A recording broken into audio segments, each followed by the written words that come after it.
Олежка, тут одна полосочка, нічого Зараз вистачить? наверну, поміняю. А я можу інший взяти? Я зараз наверну поміняю. Добре.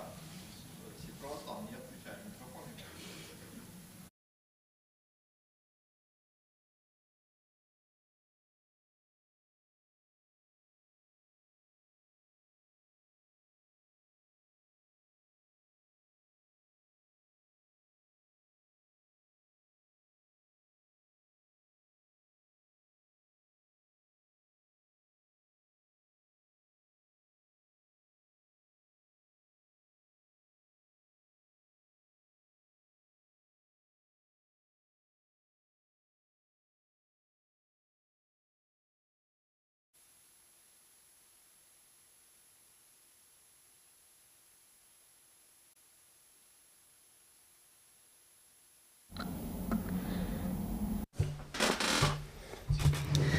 It's May 15, Ukraine Media Center Ukrinform starts its operation. My name is Vasil Samokhvalov and we start our briefing today. Today's guest is Olga Trofimtseva, Ambassador at Large with the Ministry of Foreign Affairs, Coordinator of the Exporters and Investors Council.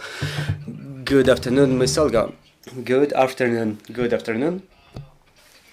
The question is simple. Look, the grain corridor, the grain deal.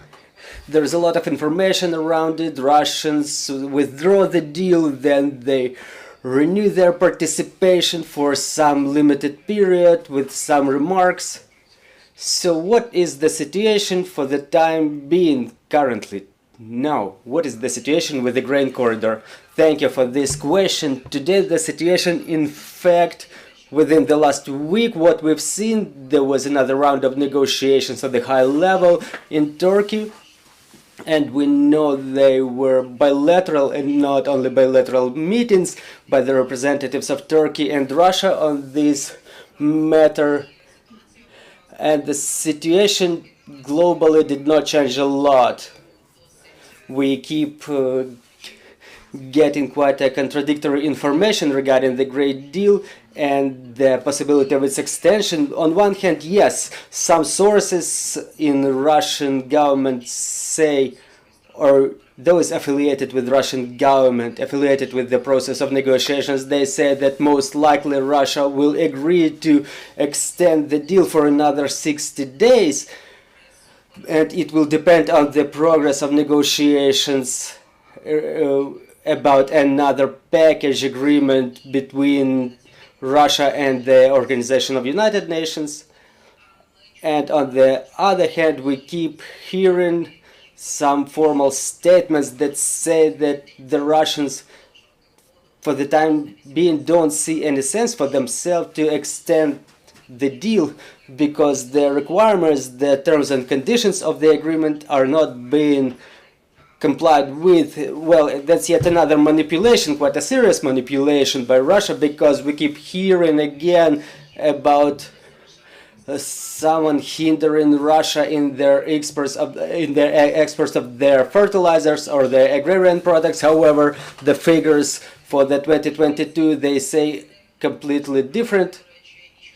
The figures about the export of fertilizers or the export of the grain, which part of which was stolen from Ukraine, everything is fine in this regard. The sanctions obviously complicate the exports from Russia, but directly some restrictions or bans on the exports of fertilizers from Russian Federation do not exist. Still, the Russians insist that there are certain moments that should become a premise for the Russia to agree to continue the grain deal. So first of all, it's the reconnection of Russelkhozbank to SWIFT, international banking system. So for what I understand, today they were looking for a compromise with Turkey, some compromise options, for example, to make one of the Turkish state banks as a mediator in this process, but Russia keeps bringing up other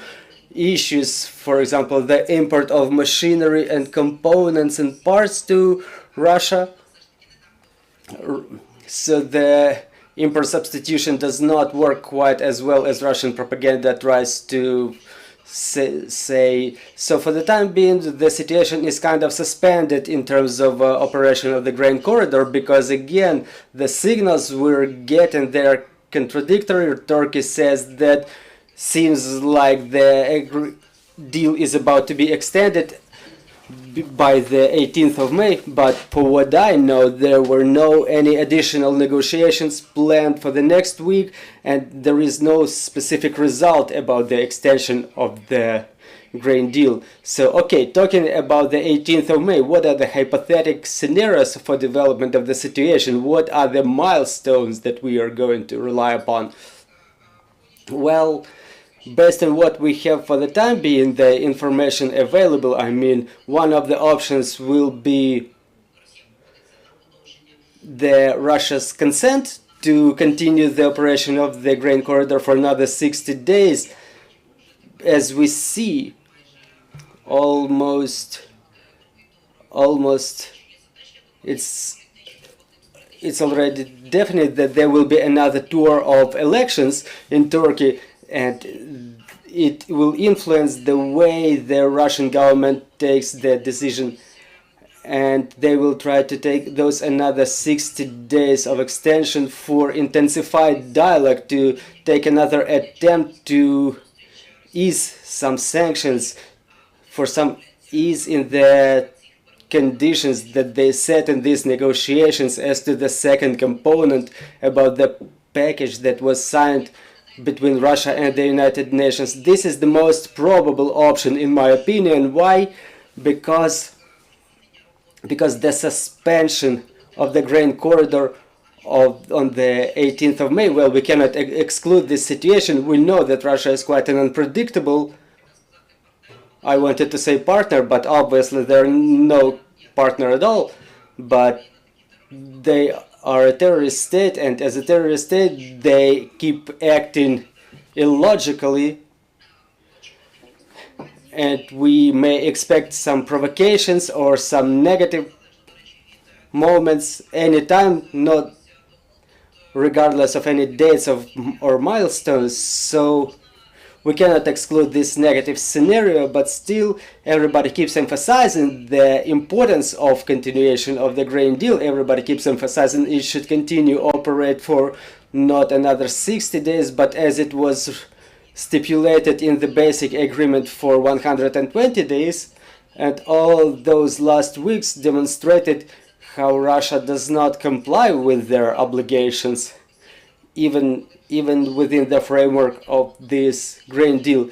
And such suspension or unilateral withdrawal from the grain deal, again, it's possible, but for everybody, and first of all for Russia, it will mean the escalation of situation, and in that case I hope they understand it quite well, that they will complicate their negotiations position in future. Well, we were looking for logic in the illogical actions of Russia, whether political or economic, but in your opinion, this story with the blackmailing of the whole world can be related to the Ukrainian potential counteroffensive. Can they press on this situation in view of the situation developments on the front? Well, we cannot exclude any connection, but I don't think that there is some direct connection that they expect the counteroffensive and they press on this side, on the grain deal. Well, last year when there was no such expectation of counteroffensive in the front lines, the pressure was the same as to the extension of the grain initiative. I just think that there is a number of other factors that play a significant role, including the geopolitical. Let's not forget that politics and economy cannot be separated in regional or global level. So I think Russia just tries to, regardless of all this propaganda statements that sanctions do not work, those sanctions in fact are very unpleasant for Russian economy, diplomatically speaking. So any attempt to ease those sanctions is important to them. And it's clear that they will continue trying to do this. On the other hand, I'm still convinced that there is also, you know, like in kindergarten, those illogical actions that Russians, they act as a child which gauges the borders of the adult participants of this process. How do they react to this or those actions? Because apart from the parties involved in great initiative, apart from Turkey, and I keep emphasizing that there is also China, which is a big importer of our grain and oil crops, which are supplied by the sea. So there is a number of players which I'm convinced are in dialogue with Russia regarding the way the grain deal should be evolving. Well, let's proceed to the questions from the floor. Good afternoon, Anastasia Kravchenko, Ukrinform. My question is, in the worst case scenario that Russia says we withdraw from the deal on the 18th of May, we don't want any further negotiations, what can be the actions of the partners? Will the vessels continue operating when Russia, as it used to happen when Russia has withdrawn already, but the ships were still going back and forth, the corridor was operating, because in the United Nations they said they don't have a plan in case Russia withdraws from the deal. Thank you for this question. Yes, we had a case back in November last year when Russia somehow has withdrawn and the grain corridor started operating way better immediately, because the sabotage by Russian representatives in the coordination center has stopped, and it was a relief for Turkey and Ukraine as well, because the operation of the grain corridor became way easier. But as to the situation for the time being, I can imagine why there is no such plan that you mentioned. It's like, let's see what happens, and in case of Russia it's quite difficult to build some plans, because the level of their unexpectedness and illogical nature of their activities sometimes impresses not only the representatives of the United Nations but many others. So again, it's difficult to plan, but what can happen? Just like the representatives of Russia themselves state that probably it will be just a couple of days and then Russia would get back to the agreement one way or another, just the way it used to happen back in November. And another option, should it happen, should Russia unilaterally withdraw from the agreement, they say that yes, then we would not be able to ensure the uninterrupted supply and the relevant level of security of the vessels that come to Ukrainian ports, which will increase the risks of military nature. We don't know what it may mean. Maybe Russia would consider some ships suspicious or non-suspicious, whether they would or would not attack them. Well, but I personally do not believe that Russia is ready for some direct attacks of the commercial vessels in the sea, because they mostly represent not Ukrainian fleet but fleets of other countries like Turkey and China that we've already mentioned, and it would be a very serious case that would close a lot of diplomatic doors for Russia, because you know that's the extraordinary level of escalation. So any provocations in this regard, like shelling of infrastructure or launching a projectile in the direction of the ship without targeting it, well, it threatens, it jeopardizes the operation of the grain corridor, because we understand here we're talking about the ship crews, the people, and it will all result in some additional tension. And I hope that, no matter how paradoxical it sounds now, I hope that they are guided by reason, I mean the Russian party, that at least for another 60 days the operation of the grain deal will be extended. Well, that's clear. And Turkey, everything that happens, it only happens thanks to the fact that Turkey acts as a guarantor to this agreement. So those political processes, the elections in Turkey, how can they impact the situation? Well, in fact, for what I understand, apart from the grain deal, the grain corridor that was presented by the ex-president of Turkey, Erdogan, which was presented as an achievement in the internal market for Turkish voters. For him it was very important before the second tour of elections to extend the grain initiative, and it's clearly understood by Russians, I think, too, and they do not try to hide it, that they're interested in the victory of the current president, because the oppositional candidate is less satisfactory for them in terms of their interests, and everybody understands that a lot was done by Russia to support Mr. Erdogan, both financially, for example, the postponement of very serious payments by Turkey to Russia until the year 2024 to see whether Erdogan wins, and then to continue their activities respectively. So talking about the input of Turkey in the grain deal, but also in negotiations with Ukraine, well, I don't think that anything will be changing critically for us, but still there are a lot of expectations that in case the representative of opposition, Mr.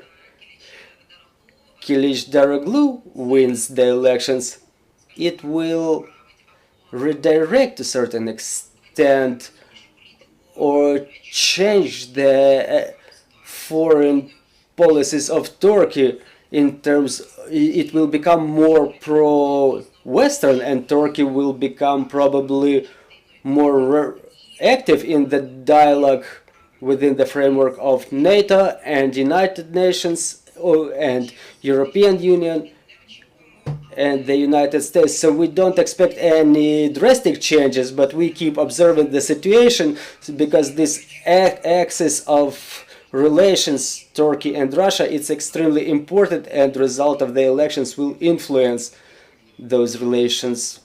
Well, probably the last questions, unless there are more questions on the floor. Well, there are. So alternative to the sea, not to the full extent, but in part at least, I mean the export through European Union countries, well, the export to the European Union countries is not so good as well, but what should the Ukrainian exporters rely upon this year?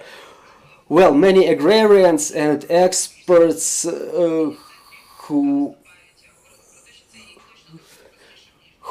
have addresses in the media center as well, we were saying that the level of indefinition for Ukrainian agrarians is pretty high, and the longer the war goes, the more complicated is the situation in the internal market because of the dense mining of the territories, financial complications with the farmers regardless the supports by the international partners and the government.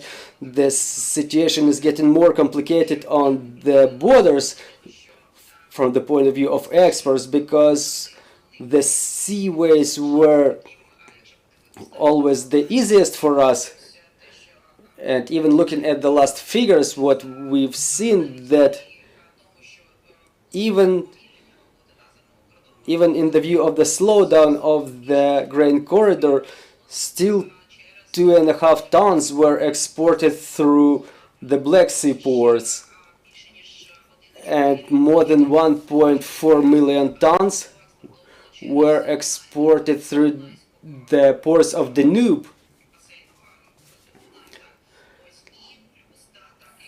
And on top of that, as you mentioned it right, our exports through the land corridors were quite good as well, through those so-called solidarity ways to the countries of the European Union. So the diplomatic work is underway in regard of the European Union countries, because the resolution of the European Commission is temporary. It's only in effect until the 5th of June, and we are hearing the calls of the ministers of the East European countries to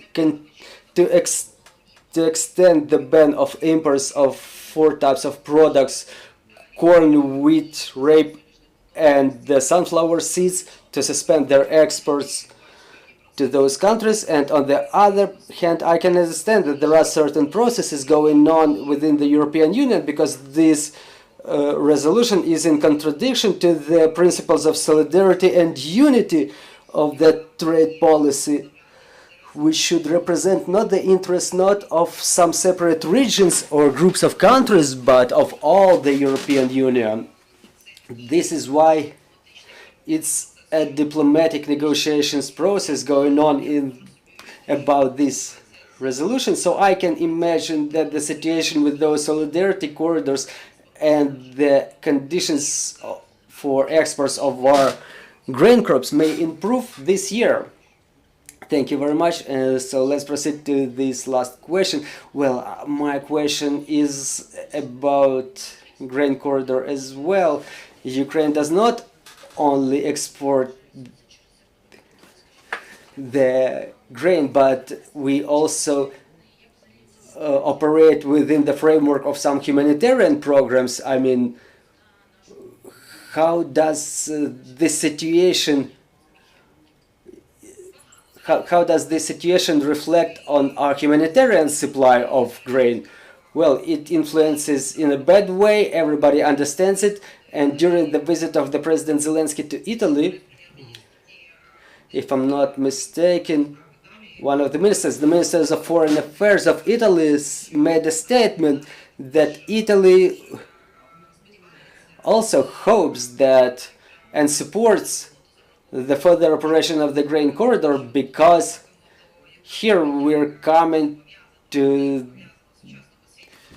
how everything is interconnected in the modern world, because Italy is afraid of another flow of another wave of refugees from the African continent, because we see now there are problems. There is an armed conflict in Sudan, and on top of that, if the grain corridor is suspended, if those supplies within the program of grain from Ukraine will be suspended, there will be no opportunity to export this grain, or it would be complicated because it would be done through the countries of the European Union. We understand that whether it happens with railway or just automobile transport, it will reduce the amounts of the grain supply. It will influence the humanitarian situation. It will influence the social security, the security situation in the African continent, which depends largely on the humanitarian programs of the United Nations. So this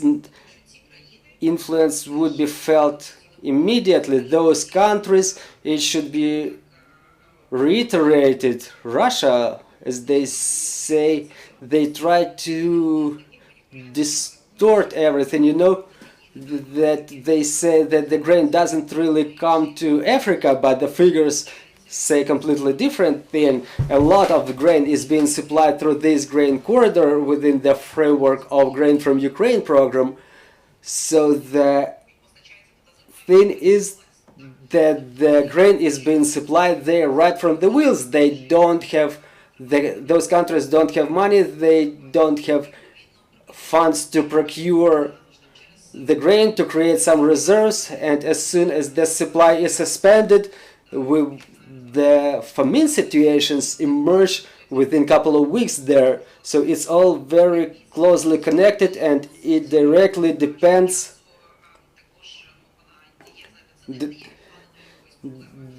on time. It's not a postponed problem. As soon as the operation of the grain corridor is suspended, we see the complication of situations in a couple of weeks in the African countries, and in a couple of weeks or months we see the intensification of the refugees flow to the European countries from Africa. Thank you very much. Joining us was Olga Trofimtseva, Ambassador at Large with the Ministry of Foreign Affairs of Ukraine, Coordinator of the Exporters and Investors Council, and we will see you in just a couple of minutes, and we will talk to Serhiy Nadal, Mayor of Ternopil, about the damage and consequences of missile fire. See you shortly.